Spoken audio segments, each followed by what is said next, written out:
Hello everyone. Today we are going to study about the role of warehouses and distribution centers in logistics management और in a supply chain management. तो देखें ये जो warehouses हैं या distribution centers हैं they both are planned facilities. अब ऐसा नहीं है कि आप रात में सोए और अगले दिन उठ के you thought कि भैया चले एक warehouse बनाते हैं. There is nothing like this. They are planned in terms of human resources, in terms of financial resources, in terms of mechanical resources और any other resources as well, अगरचे तो वो रिसोर्सेज जो हैं वो कोरिलेट करते हैं इन वेयर हाउसेज से या डिस्ट्रीब्यूशन सेंटर्स से. ये वेयर हाउसेज भी और डिस्ट्रीब्यूशन सेंटर्स भी प्रोडक्ट में वैल्यू एडिशन के लिए अपना पार्ट प्ले करते हैं, प्रोडक्ट की वैल्यू को सस्टेन करने के लिए अपना पार्ट प्ले करते हैं. अब किसी भी प्रोडक्ट में वैल्यू को ऐड करने के लिए या उस प्रोडक्ट की वैल्यू को सस्टेन करने के लिए ये वेयर हाउसेज या डिस्ट्रीब्यूशन सेंटर्स जो हैं वो नंबर ऑफ रोल्स और फंक्शंस को जो है वो परफॉर्म करते हैं. और जो सबसे फर्स्ट रोल है it is storage.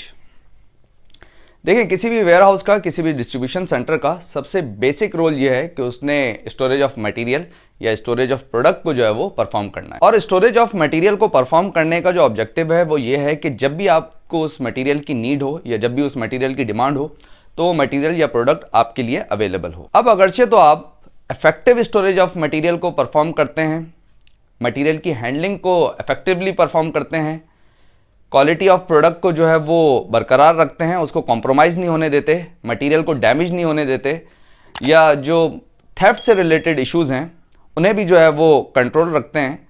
So it means you are sustaining a value in a product. So this is how a ware house plays an important role in sustaining a value in a product. Second role of ware house is part of production process. देखिए बहुत सारी products ऐसी हैं जिन्हें एक finish product में convert होने के लिए एक सर्टेन टाइम पीरियड चाहिए होता है without any operational activity. For example ये जो प्रोडक्शन ऑफ वाइन है या चीज़ है, इन दोनों प्रोडक्ट्स को वेयर हाउसेज में स्टोर किया जाता है as a part of the production process. और इनकी स्टोरेज तब तक वेयर हाउसेज में जो है वो परफॉर्म की जाती है जब तक ये दोनों प्रोडक्ट्स द वाइन और द चीज़ जो है ये एक फिनिश प्रोडक्ट में कन्वर्ट नहीं हो जाती. सो this is how a warehouse plays an important role in adding a value in a product. Third is return goods center. देखिए ये जो रिवर्स लॉजिस्टिक्स है बेसिकली ये हैंडल करती है रिटर्न ऑफ गुड्स को.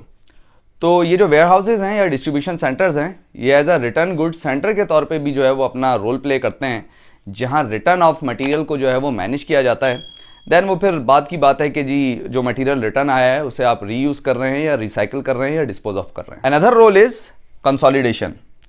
देखिए कंसोलिडेशन के रोल में होता ही है कि जो वेयर हाउसेज हैं या डिस्ट्रीब्यूशन सेंटर्स हैं ये बल्क में जो है वो शिपमेंट्स या मटेरियल को जो है वो रिसीव करते हैं from multiple point of origins और इन्हें एक साथ कंसोलिडेट कर देते हैं और डिलीवर कर देते हैं to the customer as per the need और demand. Next role is break bulk.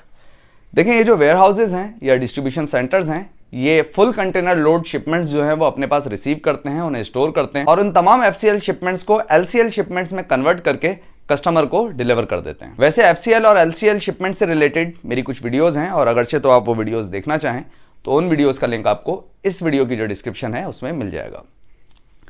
Another role is postponement.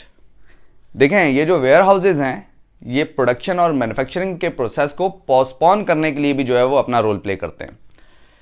इस रोल में या इस फंक्शन में होता ही है कि जो वेयर हाउसेज हैं वो लाइट मैन्युफैक्चरिंग का फंक्शन भी जो है वो परफॉर्म करते हैं, लाइक लेबलिंग, मार्किंग और packaging according to the customer demand और according to the customer need. तो बेसिकली पोस्टपोनमेंट के फंक्शन में आप वर्क इन प्रोसेस इन्वेंटरीज को अपने वेयर हाउसेज में जो है वो स्टोर कर देते हैं और कुछ टाइम के लिए अपनी जो मैन्युफैक्चरिंग है या जो प्रोडक्शन है उसे पोस्टपोन कर देते हैं और लाइट मैन्युफैक्चरिंग का जो तमाम काम है वो आप इन वेयर हाउसेज से करवाते हैं. सो this is how a warehouse plays an important role by performing the function of postponement in a supply chain management. The next role is cross docking. देखें ये warehouses या distribution centers जो हैं ये as a cross docking point भी जो है वो अपना पार्ट और अपना रोल जो है वो प्ले करते हैं. और क्रॉस डॉकिंग में होता ये है कि इन्वेंट्री की स्टोरेज का जो फंक्शन है उसे एलिमिनेट कर दिया जाता है और जैसे ही एक इन्वेंट्री एक वेयर हाउस में रिसीव होती है तो at a very next moment उस मटेरियल को, उस इन्वेंट्री को, उस प्रोडक्ट को जो है वो डिलीवर कर दिया जाता है टू दी कस्टमर.